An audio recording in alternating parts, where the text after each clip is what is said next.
Welcome to the Cash Carter Coffee Hour. Today we need to talk about something huge that almost nobody is paying attention to because it happened quietly, with no headlines, no panic, and no warning. The Federal Reserve just stopped shrinking the money supply.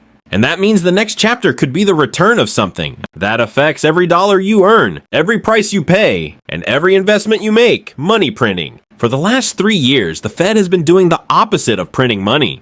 They've been pulling dollars out of the system, a process called quantitative tightening, to fight the inflation that hit over 9% after the COVID stimulus wave. But as of December 1st, that process stopped. And the timing is not random. The economy is slowing, job growth is weakening, unemployment is creeping up, liquidity is getting tight. So the Fed hit pause. Now all eyes are on the December meeting. A lot of experts think the Fed is preparing to cut interest rates, maybe by a quarter point. And once that happens, the next logical step is more liquidity, which is a fancy way of saying more digital dollars entering the system. Here's what that means for you.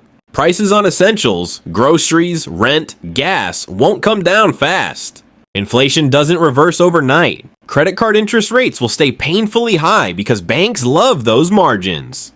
But mortgage rates might slowly drop, giving home buyers a small window of relief. And if the Fed eventually restarts full-scale money printing, stocks and real estate could surge again, but your dollars will lose purchasing power at the same time.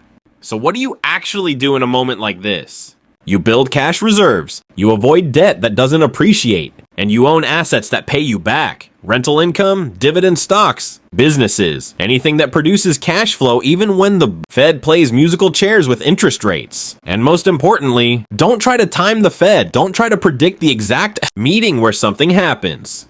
The people who win during these cycles aren't the ones who guess the news. They're the ones who prepare. If you want real-world financial breakdowns that actually make sense, not politician talk, not banker talk, hit subscribe to the Cash Carter Coffee Hour. I'll see you in the next one.